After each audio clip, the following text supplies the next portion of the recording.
AM 740 São Paulo, Rádio Universal, AM 810 Santos, AltV, www.altv.com.br, com reapresentação 6 horas da tarde. Estamos também na TV Guarulhos, canal 20 UHF e canal 3 da NET em Guarulhos, 11h30 da noite. Nosso blog, gentequefala.com.br, nossa fanpage, Facebook/programa Gente Que Fala. Você pode participar pelo WhatsApp 974012235, chat no site da AltV, ainda o telefone que fica à sua disposição, 5052-6622. Antes que eu anuncie os participantes de hoje, uma lamentável informação que o psiquiatra e educador Issam Tiba faleceu na tarde deste domingo no Hospital Sírio-Libanês aqui em São Paulo. Tinha 74 anos de idade. André Tiba, filho do médico, confirmou que o pai estava internado desde o começo deste ano para tratamento de câncer. Segundo o hospital, Issam Tiba morreu por volta de 19 horas. A causa da morte não foi divulgada. O educador deixa a mulher, Maria Natércia, os filhos Natércia, André e Luciano, e os netos Cacá e Dudu. Escreveu mais de 40 livros sobre educação, entre eles o best-seller Quem Ama, Educa. Sepultamento hoje, 16 horas, no cemitério do Morumbi. Participando desta edição de Gente Que Fala, economista José Roberto Faria Lima. Faria Lima, que bom tê-lo aqui. É sempre um prazer estar aqui num programa como esse, conversando com gente inteligente, revendo meus amigos aqui, o Eugênio, e sendo conduzido por você. Também conosco o jornalista e escritor Marcos Barreiro. Prazer tê-lo aqui, Barreiro. Prazer, obrigado pelo convite. É um prazer de novo voltar aqui a essa emissora. E vamos aí ao debate, aos grandes assuntos do dia. Também conosco o vereador por São Paulo, Claudinho de Souza. Claudinho, prazer tê-lo aqui, Claudinho. Prazer é meu. Segunda-feira, reinício das atividades normais de São Paulo. É bom estar aqui. A Câmara retoma as atividades nesta semana? Teve férias lá também ou não? Na realidade, há um recesso parlamentar, mas Sim. a Câmara não para, os gabinetes não param, as outras atividades, elas O continuam. plenário suspende as normalmente. atividades. Só as atividades do parlamento que param durante o mês de julho. Mas se para, você diz que a Câmara não para, mas para? Não para, depende do olhar. Tem outras coisas que param, Não a Câmara quero não para. constrangê-lo, mas quando se fala em parlamento, né, a gente não consegue entender por que esses recessos e tudo mais. Anda 50 por hora. É isso que eu ia falar, quase, tem outras coisas que param, né? A Câmara tem, é lógico que quem vive lá na Câmara e acompanha os nossos trabalhos, o vereador não tem atividade só no parlamento durante as sessões, você tem outras atividades. Sim. Mas para o grande público, parece que sempre o parlamento é o plenário, né? Então, aquelas fotos da Assembleia Legislativa de plenário vazio, aquelas fotos do Congresso de plenário vazio, aquelas fotos da Câmara Municipal com plenário vazio, isso a população vê só por ali, não sabe que tem outras atividades. Não, é certo, ainda que tenha atividades, de fato tem, nos seus redutos eleitorais e tal, não existe para o parlamentar, em geral, a segunda e a sexta-feira. Porque, geralmente, sobretudo em Brasília, ele está fora. Mas a Câmara Municipal... Ele tá fora, né? Não, a Câmara Municipal já acabou com essa história há muito tempo e não tem realmente sessão na segunda e na sexta, o que os outros deveriam fazer. É bom assumir. Tem que assumir. Exatamente. Agora, não é verdade, desculpa aqui interromper, não é verdade que a foto mente, porque foto não mente. Essas fotografias que a gente vê, né, do parlamento vazio, essas famosas fotos, principalmente de Brasília, né, do parlamento vazio, ela retrata a verdade. Retrata a verdade simbolicamente, porque é um vazio de ideias, que é o que nós vivemos hoje. Também conosco o advogado Eugênio Palazzi. Prazer tê-lo aqui, Eugênio. Obrigado pelo convite, mais uma vez, um grande prazer estar com vocês nesse programa que eu considero um dos programas mais inteligentes que eu participo e conduzido por vocês na Compar, que é uma pessoa fantástica.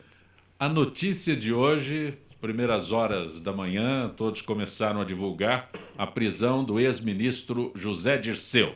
Esta é a 17ª fase da Operação Lava Jato, também preso irmão e sócio Luiz Eduardo de Oliveira e Silva, assim como Roberto Marques, ex-assessor do petista. Bom, prisão do José Dirceu hoje pela manhã. Claudinho, Faria Lima, Marcos, Eugênio. Faria Lima? Você quer aguardar que os outros se manifestem? Eu gostaria Eugênio. de comemorar mais uma vez nessa prisão, parabenizar o trabalho que vem sendo feito pelo Ministério Público.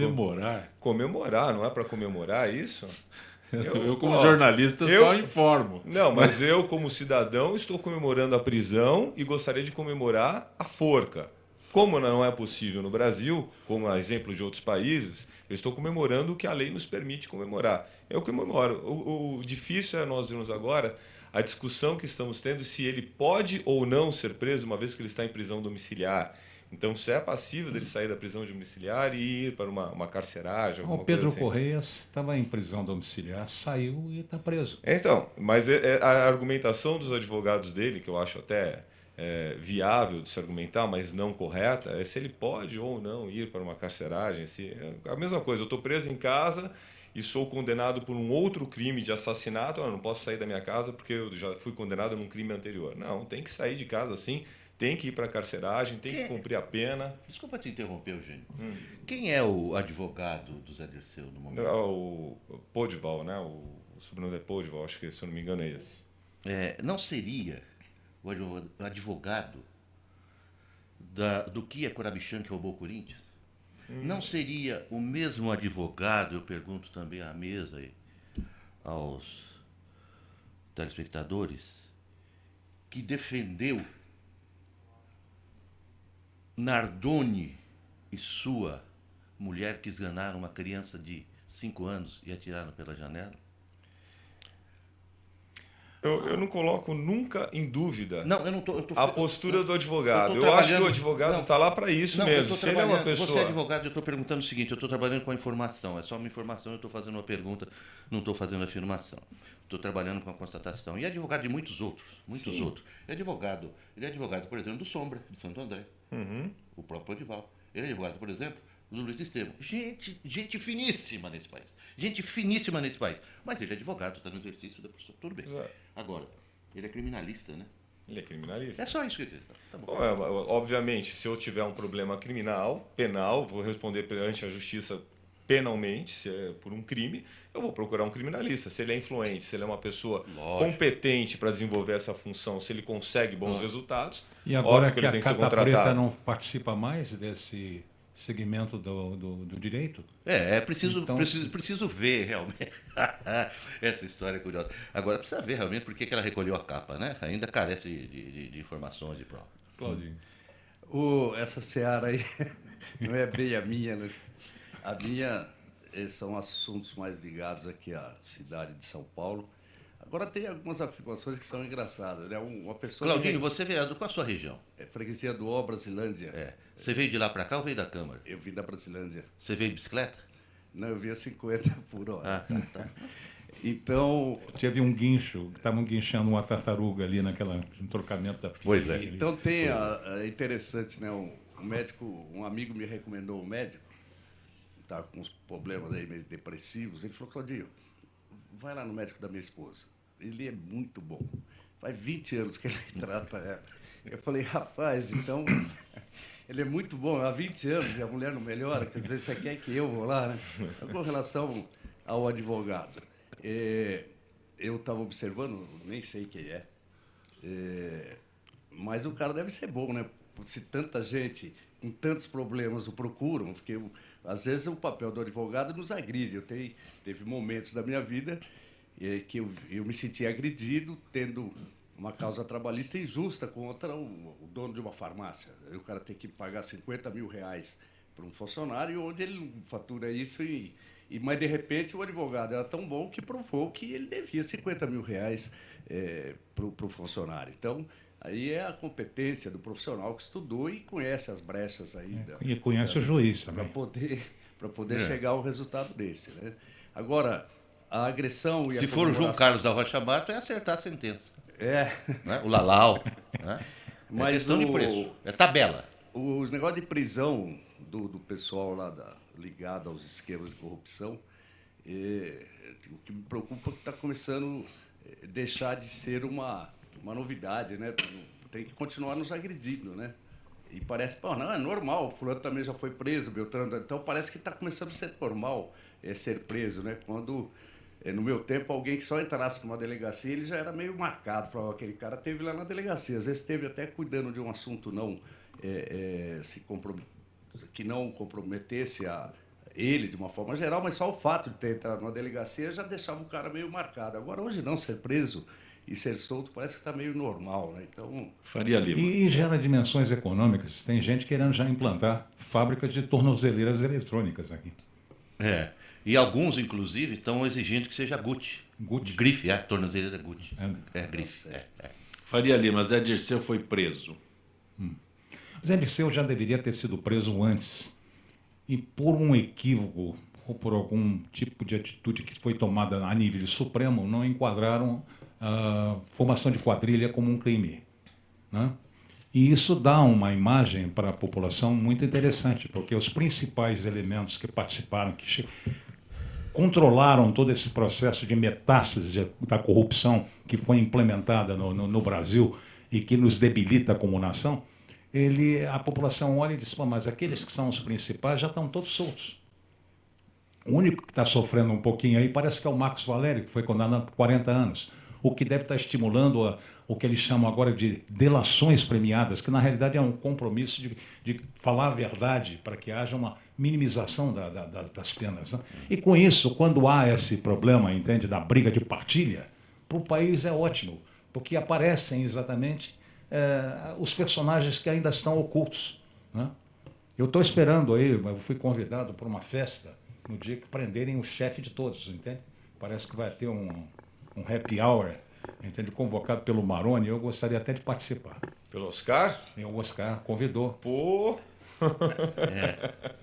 Algo a acrescentar, mano? Não, eu queria dizer algumas coisas sobre o Carlos Henrique Gouveia de Melo, que é o nome que o Zé Dirceu adotou quando ele voltou ao Brasil, voltou de Cuba ao Brasil, e adotou esse nome com uma cirurgia plástica. E se casou com uma mulher de uma mercearia em Cruzeiro do Oeste, no interior do Paraná, sem que ela soubesse a sua verdadeira identidade. E com ela, inclusive, teve um filho e conduziu muito bem a mercearia, até onde eu saiba, ao contrário de uma outra cidadã também guerrilheira e que também cometeu delitos e crimes porque roubou e assaltou e faliu em Porto Alegre uma lojinha de em 99. Pelo menos nisso ele foi mais competente. Eu estou falando da sucessora dele na Casa Civil, né? Que na guerrilha tinha o codinome de Estela. Bom, o José Dirceu, o Carlos Henrique, ele é um personagem de tragédia grega. Eu tenho, até por escrever, eu tenho uma certa fascinação por esse personagem. Ele é um personagem de tragédia grega, um líder estudantil dos anos 60, um personagem. Ele chegou a ser modelo, né? Nunca trabalhou, que eu saiba. Eu tenho um amigo que morou em República com ele, na Marechal Deodoro, na Casa dos Estudantes, com ele, com o Rui Falcão. Então, nada consta que ele tenha trabalhado. A primeira profissão foi realmente presidente da UNE. O vice dele era Helenira de Rezende Nazaré, a grande Helenira, morta na guerrilha do Araguaia pelas tropas do Hugo Abreu. Então, o senhor Zé Dirceu, como personagem, eu acho que ele é mais rico do que a maioria dos personagens da República. Personagem de ficção, para um documentário, para uma novela. Agora, é completamente execrável como homem público e, a partir de 1980, no papel que ele faz dentro do PT. Completamente execrável. Zé Dirceu, pela inteligência, que é superior aos demais do grupo, até porque os intelectuais saíram, deixaram rapidamente Frei Beto, Antônio Cândido, Marilena Chauí, todos os intelectuais pularam fora no primeiro momento. Antônio Risério, que eu acho genial, pularam fora. Todos aqueles que pensavam que chegaram em 2002 com Lula, em meses pularam fora. Saíram do PT. O PT ficou sem cabeças pensantes. O Vefort, que é fundador, que é meu amigo, Francisco Vefort, grande sociólogo, o Vefort foi um dos primeiros, é fundador. Quando o Lula foi se apresentar como líder, antes do PT, como líder metalúrgico, à Europa, foram lá José Álvaro Moisés, que hoje é inimigo do PT, e aparece na TV Cultura, faz comentários, escreve artigos nos jornais, e Francisco Refort.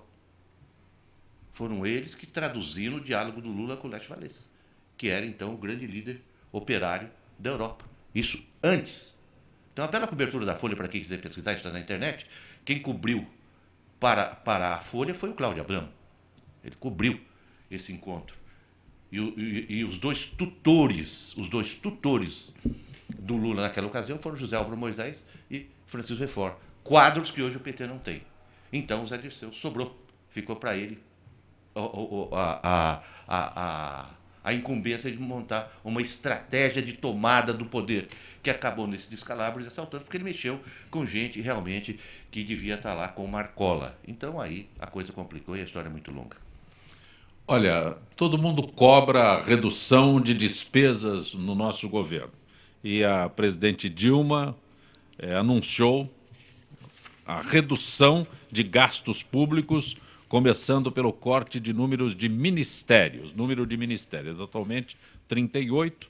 Então, pesca e aquicultura, gabinete de segurança institucional, além das secretarias de assuntos estratégicos, portos e da micro e pequena empresa poderão ser extintos ou fundidos em outras pastas, né? Não, 39 na realidade. Porque É que um deles foi... Não foi extinto, não. Não, mas é isso que eu ia perguntar para você. Não Será que vai foi ser a extinto. mesma história? Na realidade, entendi, ficou evidente para ela. Ela fez uma convocação dos senhores ministros e levou 12. Ou seja, 27 podem ir para casa. Não houve uma reunião lá em Brasília agora, convocando os 12 ministros e as lideranças? Com 12 eu acho que já é um número razoável, mas não adianta só extinguir o ministério. É preciso extinguir o ministério e toda a carga de funcionários e de adendos que existem no Porque ministério. aí nos remete Inclusive a os este que foi extinto. Inclusive os cartões corporativos. Aí nos remete a este 39º, que foi anunciado como extinto, mas a estrutura é mantida. Mantida. Porque ele é preservado, Preservaram a figura é preservada. Aqui é preciso saber se o ministro de Pesca e Aquicultura, o Gabinete de Segurança Institucional, Secretaria de Assuntos, já é uma secretaria, né? E tem status de ministério. E essas outras micro e pequenas empresas, micro e pequena empresa não é o nosso... É o AFIF. O AFIF. É o AFIF. Eu acho que o exemplo vale mais do que 1000 imagens, e cada imagem já vale por 1000 palavras. Dá um livro com mais de 5 quilos. Dá. Faria Lima. O Ministério da Pesca e Arco e Flecha deve ter sido montado especialmente... Pesca e Aquicultura, você confundiu. Para pescar. Não, para participar da Olimpíada. De repente a Olimpíada está aí, né? Mas olha, não, é lamentável. Os humoristas brasileiros não têm trabalho nenhum. Não. O Zé Simão tem razão, isso é o país da piada pronta. Pronta, prontíssima. E todo mundo só ri de piada que já conhece. Então a gente está rindo há 12 anos das mesmas piadas. Das mesmas piadas. E por que 39 e não 40, hein? É. É pura modéstia. Não, pura modéstia. Não, porque aí criaria um simbolismo meio equivocado, né? Esse dos 40. Alibaba não iria gostar. Seria Claudinho. O grande problema que a gente vê é que,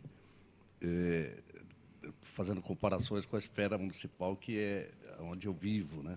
Que é só, como é que fala, diminuir os números, mas é mais ou menos a mesma coisa, né? É maquiagem, né? Então, quando você tem essa criação, e parece que a administração federal atual e a municipal, ela tem essa vocação da criação de estruturas novas, e a gente percebe com clareza, não sei como as pessoas não se acanham, de que é o empreguismo, né?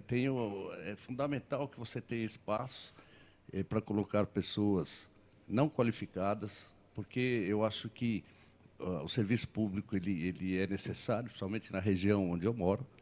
Lá as pessoas dependem do serviço público, elas não têm condições de pagar saúde privada, ensino privado. Então, nós temos que ter qualidade no serviço público para melhorar a vida daquelas pessoas. E a gente fica muito triste quando vê a administração atual criar novas estruturas com pessoas não qualificadas, que com o objetivo final do servidor público, servir o público, acaba sendo comprometido.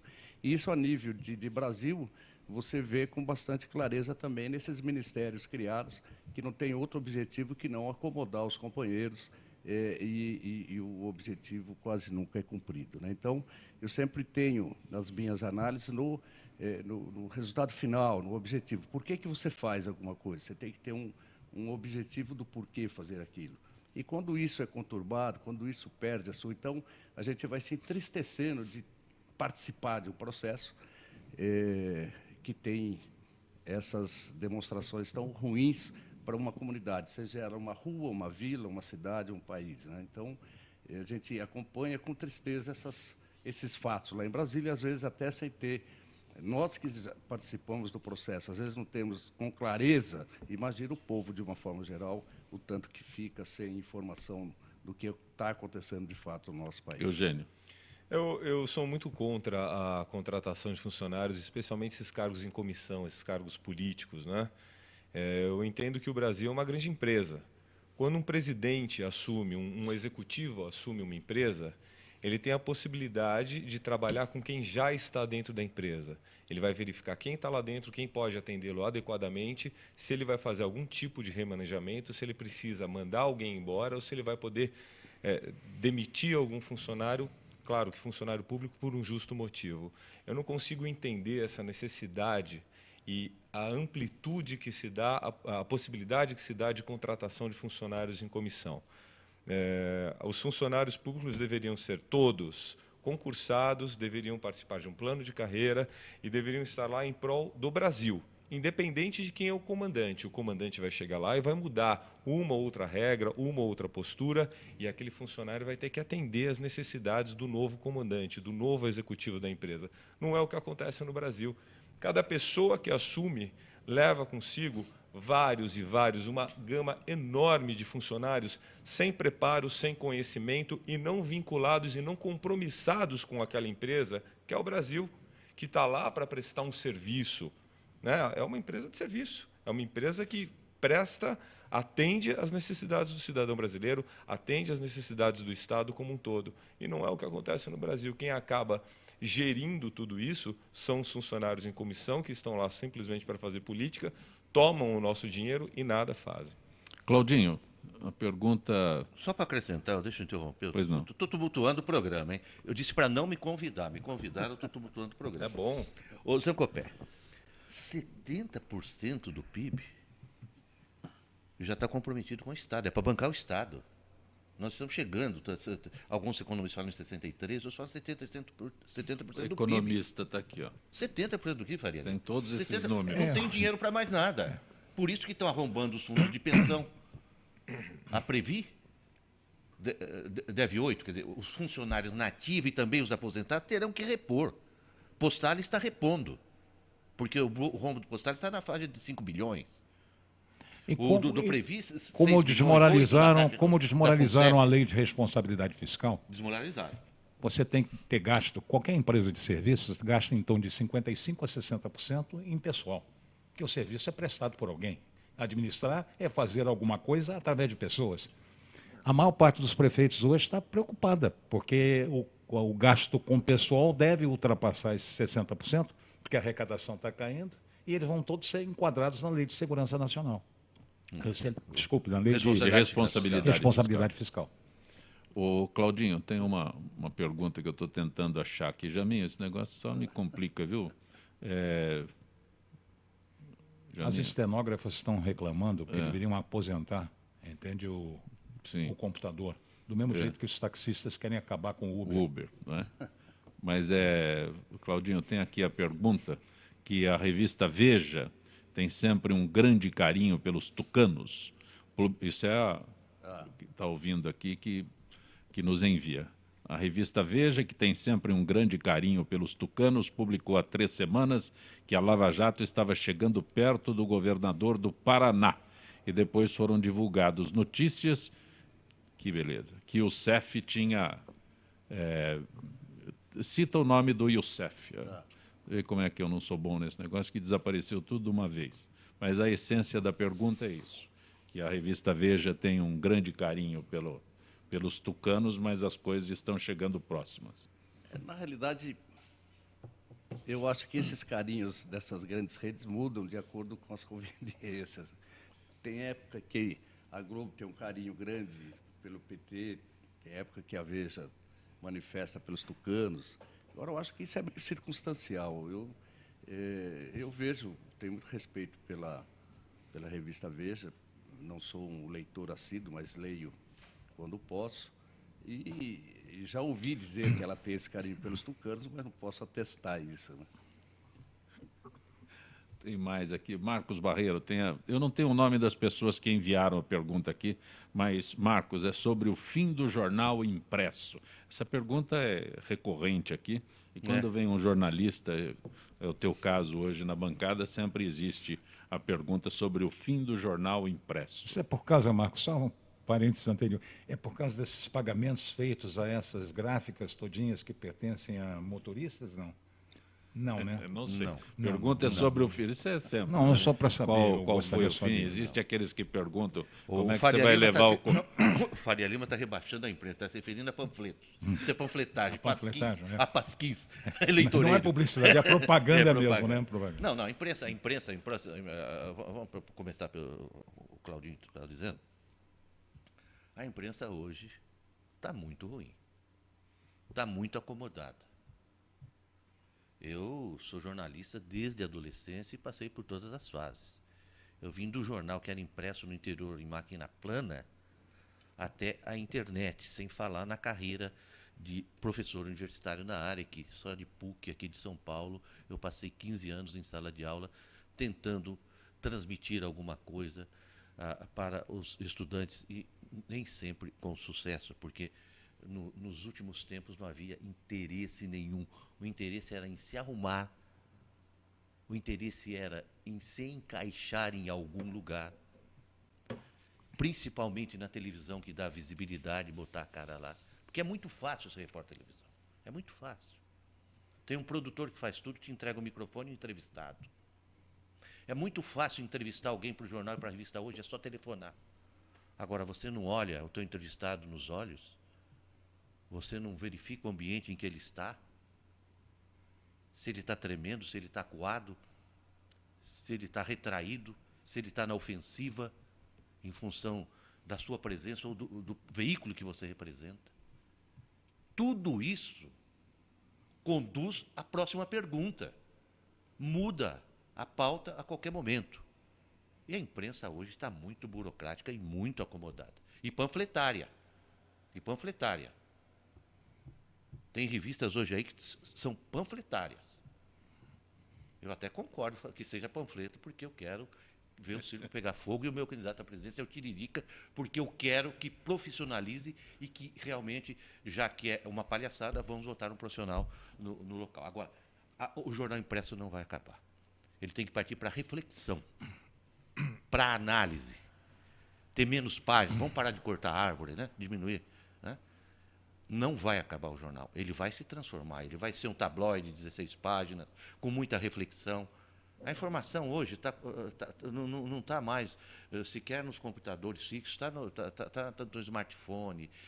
Então, a rede social que assusta todo mundo, também 80% é bobagem. Né? As informações não são críveis. Informação para pesquisa dos anos 90 para trás não existe, ainda estão na Biblioteca Nacional, nas grandes bibliotecas.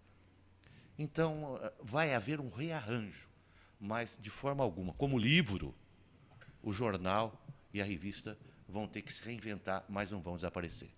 Então, nas redes sociais, esses convites que chegam para você nem Mas- sempre não, são mas- críveis, hein? O Marcos falou alguma coisa. Nós estamos vivendo alguma coisa semelhante ao que aconteceu com Gutenberg.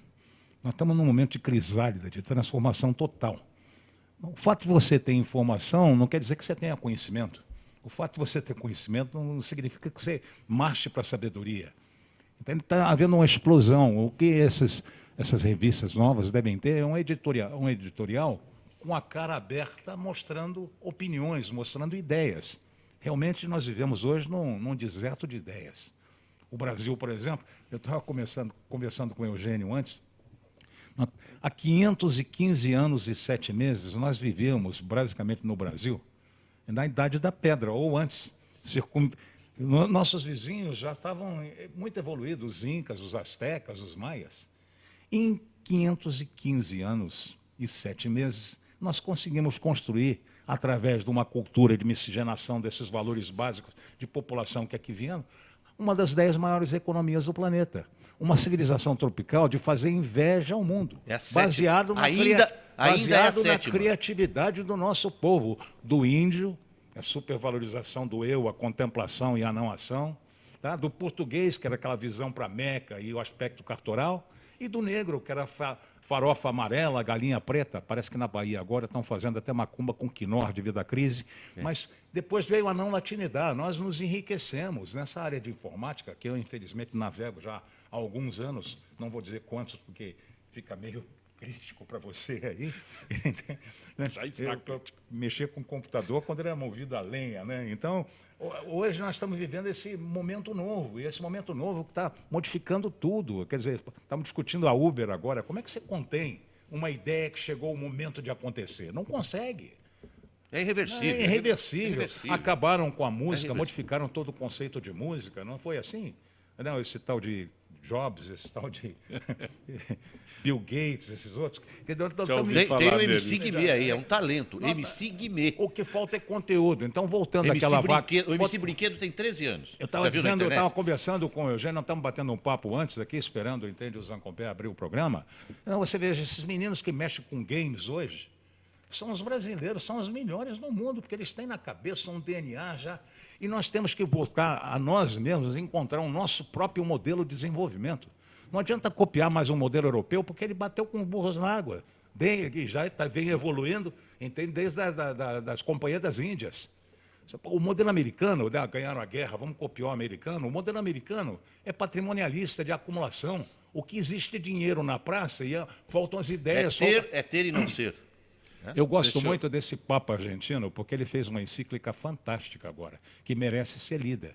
Entendeu? Alguma coisa parecida com o que Leão XIII fez em 1891, quando ele analisou o mundo e viu Manchester dominando o capital, entende? E usufruindo de tudo e colocando a mão de obra como um commodity sem valor, sujeito à lei da oferta e da procura, aquela que o Porfírio da Paz não conseguiu revogar. E que gera inflação, que a Dilma entende, está assustada, que não tem inflação, mas os preços aumentam. Ela está Não, preocupada. ela está pensando numa meta que a hora que for atingida, E ela, como uma vai mulher procurar sapiens, a meta ela- para procurar outra meta. Ela, como uma Eu mulher preciso ir sapiens, pro- deveria estar tentando ver esse modelo novo para o Brasil. Eu preciso ir para o intervalo agora. A gente que É uma fala figura patética. retornará É uma figura em instantes.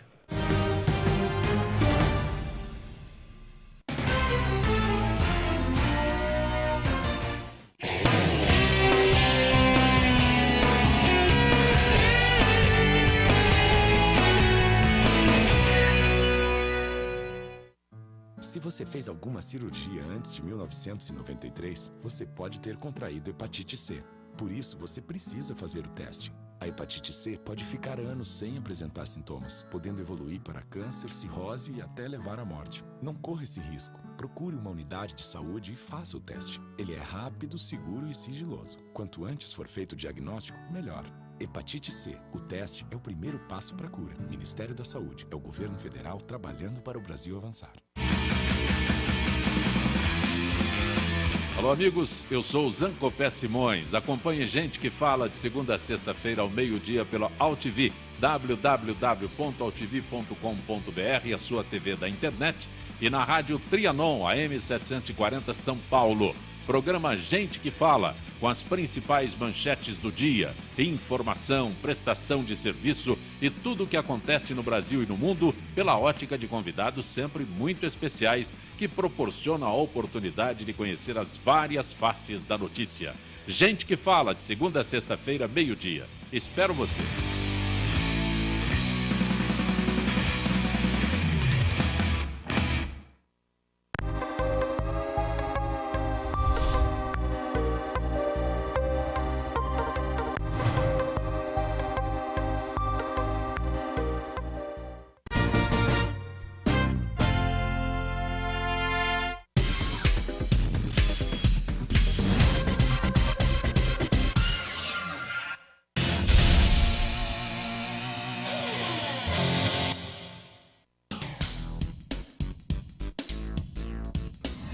Sim, meus amigos, muito prazer, sou Sérgio Oliveira e estou aqui para lembrar vocês que toda segunda-feira, 9 horas da noite, eu estou aqui na TV da internet com o Futebol Alternativo TV.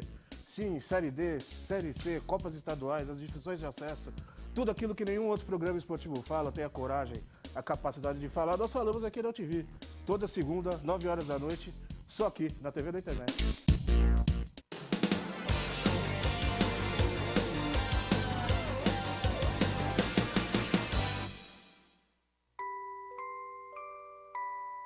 As nossas recordações são os nossos maiores tesouros. Carregamos durante toda a nossa vida. Manipular, distorcer ou implantar falsas memórias, além de ser uma violência, é crime. Somos responsáveis por esse tesouro. Não promova alienação parental.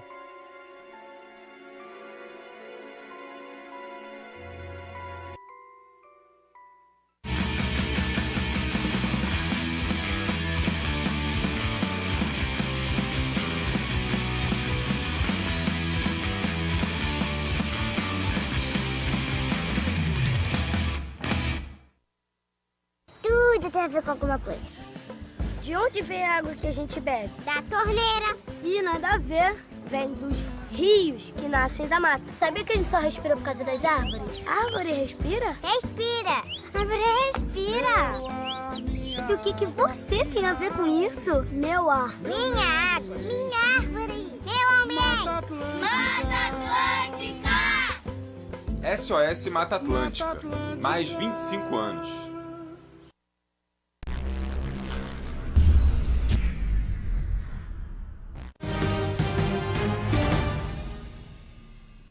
Você está acompanhando Gente que Fala pela Rádio Trianon, AM 740 São Paulo, Rádio Universal, AM 810 Santos, AltV, www.altv.com.br, com reapresentação 6 horas da tarde.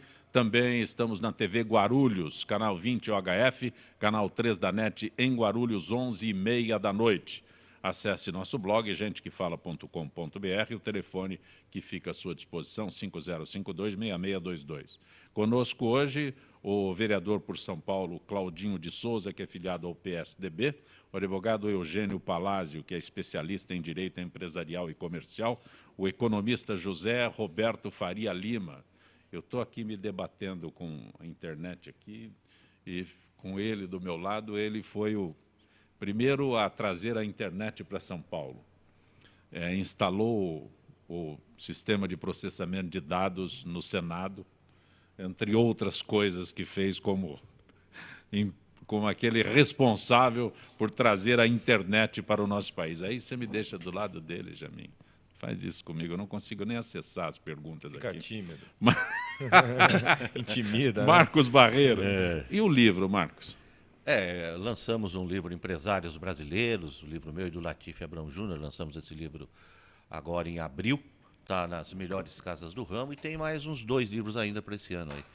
Tem um livro de poesias, Para Machucar Meu Coração, que deve sair pela editora para atuar até o final do ano, e tem uma biografia aí de um empreendedor, Dari Avanzi, que é um homem que começou como telegrafista da Estrada de Ferro Sorocabana e chegou até a internet, e é um consultor de empresas e do agronegócio, e ele trabalha basicamente com radiocomunicação, sistemas de radiocomunicação, inclusive os sistemas de radiocomunicação de segurança e defesa da polícia. Fez poesia. A biografia também. dele. Poesia também? Poesia, esse é o segundo livro, tem um terceiro pronto. De poesia também? Também. O primeiro de poesia chama Ketchup, Mostarda e Calorias. Nossa, que maravilha. O Marcos de Guarulhos é quem tinha enviado a pergunta que eu transmiti aqui ao Marcos sobre o final do jornal impresso. O que mais tem aqui? Zuleide de Santana. Não seria prudente esperarmos pela nova lista de investigados na Operação Lava Jato, já que, segundo a Globo News, há nomes de políticos da oposição? Pergunta Zuleide Santa Cruz. Teria que esperar uma nova lista, meu caro Faria Lima? Não, é urgente não ter pressa, mas não precisa esperar nada, tem que ter a celeridade, porque o povo também, quando vê a demora entre o fato e a condenação, entende, traduz isso como impunidade. E nós temos que mostrar ao povo que as instituições, pelo menos a nível do Moro, porque o Moro está modificando todo esse equilíbrio institucional. Ele está devolvendo. Eu acho que o Eduardo Cunha também. Eu tive 8 anos em Brasília, e no tempo que eu tive em Brasília, o Congresso estava de cócoras para o Executivo. O Cunha, independente de fazer qualquer juízo, o Cunha está colocando a Câmara, entende, como protagonista da política, pegando as pautas que a nação já há 20 anos aguarda e botando para votar. Se vota de um jeito ou do outro, é a questão do povo aprender a escolher melhor as pessoas. Mas o Jaime do Jardim Bonfilholi pergunta por que o Cunha continua no cargo. Porque ele foi eleito presidente lá.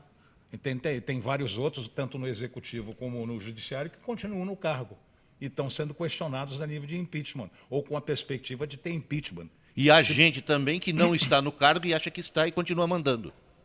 É verdade, não tinha percebido isso, entende? Eu acho que ele deve tomar algumas e deve continuar acreditando nisso. Mas agora, com a ida do Zé Dirceu para Papuda, acho que as coisas vão, entende, modificar um pouco. Eu acho que ele vai ficar um pouco mais esperto. Palazzi, qual a sua opinião sobre empresários paulistas participando de um almoço em homenagem ao Eduardo Cunha aqui em São Paulo? É o Helder do Cambuci que pergunta. Eu acho que a minha opinião, um almoço em homenagem ao Cunha é uma coisa natural, assim como tem festas e comemorações para o Lula, cada um apoia quem quiser. O Cunha tomou uma postura, até certo ponto, bastante digna e honesta, né? A partir do momento que ele teve o nome dele envolvido com uma operação e ele não concordou com isso e tem como se defender, ele tomou uma postura bastante digna. Eu rompo com o governo, não vou mais apoiar esse governo, não vou mais trabalhar em prol de um partido, mas vou trabalhar em prol da população brasileira. Se as pessoas acham que ele foi bacana, que ele foi honesto, que ele foi digno, presta homenagem a ele. Pior ainda é ver ser homenageado Lula, ver ser homenageado a Dilma Rousseff, ver ser homenageado José Dirceu, entre tantos outros que constantemente são. Claudinho, as aulas retornam hoje em pelo menos 5.000 escolas estaduais de São Paulo e em boa parte das escolas e faculdades particulares. Em São Paulo, esse retorno significa o primeiro grande teste da cidade com novos limites de velocidade em várias avenidas. Daí falo, é tão extensa a lista dessas novos limites que... Eu estou achando um absurdo. Não é a redução da velocidade, é como ela é feita, sem critério, sem consulta pública, de uma forma atrapalhada, trazendo medo para o cidadão da cidade. Eu trabalhei esse final de semana nas atividades lá da região, então nós estamos lá temos atividades na área de esportes, na área da cultura, e as pessoas querem a nossa presença, e eu trabalhei bastante esse final de semana e usei a Marginal umas 3 vezes. As pessoas têm medo de ser multada, ela não vai a 70 por hora, ela está indo a 50, 60 e procurando o radar. Ela olha no velocímetro e para frente. Você criou um estado de espírito no Paulista. Eu cheguei a quase passar mal. De eu ter que chegar num determinado lugar, eu tenho um compromisso para chegar num determinado lugar, estou com uma previsão de tempo, os carros com medo, andando a 50, 40, e eu falava, porra, qual o critério disso? Os técnicos mudaram, a CET mudou, os conceitos mudaram. O que leva uma pessoa a tomar uma atitude como essa, e agora está falando em fechar a Marginal durante a madrugada, começar a criar até chacotas. As pessoas do bairro são, às vezes, espirituosas. Ontem chamavam Fernando Haddad de Fernando Radares. Fala assim, é tendenciosa a decisão. 381 mil multas ali naquela conversão da Ponte da Bandeira demonstra uma indústria de multas. Como é que pode? O cidadão, ele se sente, como é que fala, não operante, não ativo, quando você se sente amarrado, está me faltando a palavra. Tutelado. Ele fala, o que eu posso fazer? As pessoas me procuram e falam assim, vereador, o que eu posso fazer para manifestar a minha vontade, manifestar o meu pensamento, manifestar o tanto que eu estou me sentindo agredido com as ciclofaixas, com as reduções de velocidade, agora com o fechamento, talvez, louco da pista expressa durante a madrugada. Não tem nada que a gente possa fazer para ter os nossos direitos assegurados. Você nos representa. Eu falo, tudo bem, eu falo. Eu vou na tribuna, estou louco para chegar amanhã, para ir na tribuna e vou chamar ele de Fernando Radares. Eu chamava ele de Fernando Aguache, porque no meu tempo na escola tinha lá um negócio do aguache, eu adorava aquele aguache. E eu acho que ele é mais novo, mas ele deve ter aprendido, porque ele pintou a cidade com aguache, porque as ciclofaixas apagam. Não anda bicicleta. Eu fui através do CET, me deram um planejamento estrutural das ciclofaixas na cidade de São Paulo, aonde ele está praticamente como é que fala? Para ele andar bem, o sucesso da ciclofaixa depende de alguns viadutos que serão feitos em cima do Rio Tietê, para que essas faixas sejam interligadas de um lado para o outro. Pô, se eu sou um administrador e falta dinheiro, tudo reclama-se que falta dinheiro, eu faria primeiro os viadutos, depois eu faria as malhas das ciclofaixas. Agora, eu coloco as ciclofaixas nos bairros, interferindo na vida das pessoas, interferindo no comércio local, mas ela não serve para nada, porque depende das pontes, lá dos viadutos. Então, faça os viadutos, depois vai lá incomodar o pequeno comerciante, que já passa por uma situação ruim no comércio e tem essas ciclofaixas atrapalhando o negócio do cara, que é pequeno, não é nada grande, né? Então, eu acho que falta sensibilidade a esse governo, está faltando... ele consegue ser ruim para a situação e para a oposição. Quer dizer, e então, o que a Câmara pode fazer? O que a Câmara pode fazer? Ele é uma unanimidade. Não, e a Câmara se sente... O que a Câmara pode fazer? Porque, veja bem, essa decisão da velocidade, ele não poderia abaixar para essa velocidade que ele abaixou. Tem regulamentações federais, inclusive a expressa não poderia ser menos de 80 por conta das consequências que prova no setor, na metrópole, de uma forma geral, né? Porque ela liga cidades aqui do nosso entorno que dependem Um senhor falou assim, olha, eu vou andar de jumento em São Paulo. Eu entendia que quanto mais rápido a pista expressa andasse, menos carro iam acumular um atrás do outro e você teria menos trânsito. A hora que você começa a trazer uma redução de velocidade, os carros vão ficando um mais perto do outro e aí não anda. Então, eu de jegue, eu vou andar mais rápido do que de carro. Então, são manifestações de pessoas que são usuárias, pessoas simples, não são nem filósofos, não são... Eu, por exemplo, eu sou oposição. Mas eu não faço oposição por oposição, eu faço oposição pontual. Eu, por exemplo, se o PT executa as minhas emendas orçamentárias, eu falo na tribuna que ele executou lá um corrimão, porque o meu bairro depende de corrimão de escadaria. Depende de 3 lâmpadas para iluminar uma viela, que os estudantes chegam à noite e os trabalhadores saem de madrugada. Então, eu não peço obras de milhões de reais. Eu peço obras de 30 mil reais, 50 mil reais. E quando eu mando, em 2 anos desse mandato, 4 milhões de emendas para o governo, para a área da cultura, esporte e zeladoria, só daquele meu bairro, não mando para São Paulo todo, só mando lá para Brasilândia e ali o entorno. E eles executam 1.800.000. Então, você começa a ficar revoltado. O que eu estou fazendo aqui? É ser vereador para quê?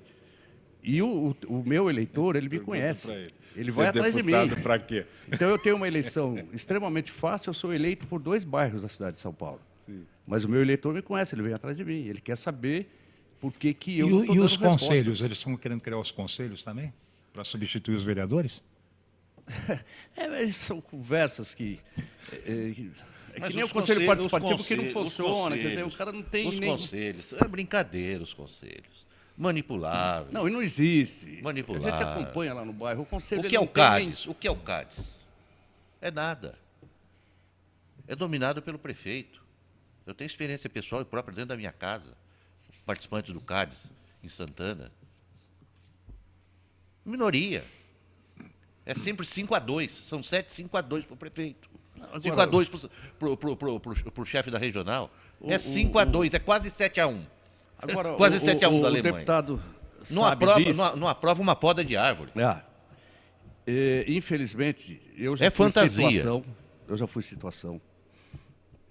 E procurei me aproveitar bem de ter sido situação e eu consegui bastante coisa lá para o meu bairro. Mas eu era submisso ao executivo. Não tem jeito.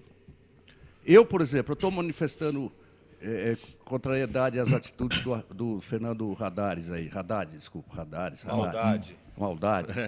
Você pode ter certeza que a penalização vem para mim a semana que vem. Então, uma obrinha lá que eu estou esperando lá, que não é minha. Outro dia eu falei na tribuna, eu votei contra a LDO, porque eu falei, como é que pode? Eles estão dando agora 3 milhões para o vereador aplicar nos bairros. Você pode me dar 50 milhões, você não executa. Então, eu ainda faço papel de palhaço, porque eu vou lá na viela, falo que eu vou conseguir consertar o escadão para que as pessoas obesas e idosas consigam andar, e depois o governo vai lá e não faz. Então, eu ainda fico, passo como moleque, né? Então, as atitudes... Eu acho que terá muitas manifestações. O PSDB já entrou no Ministério Público, através do nosso líder, vereador André Matarazzo. A OAB já entrou.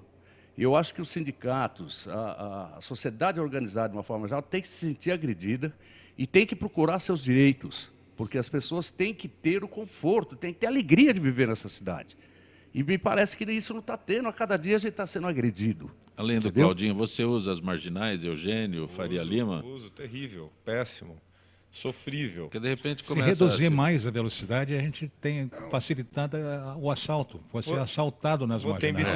Tem bicicleta até ultrapassando o carro, o principal veículo argumento, na Os marginal. atropelamentos. Quem é atropelado na marginal? Motociclista.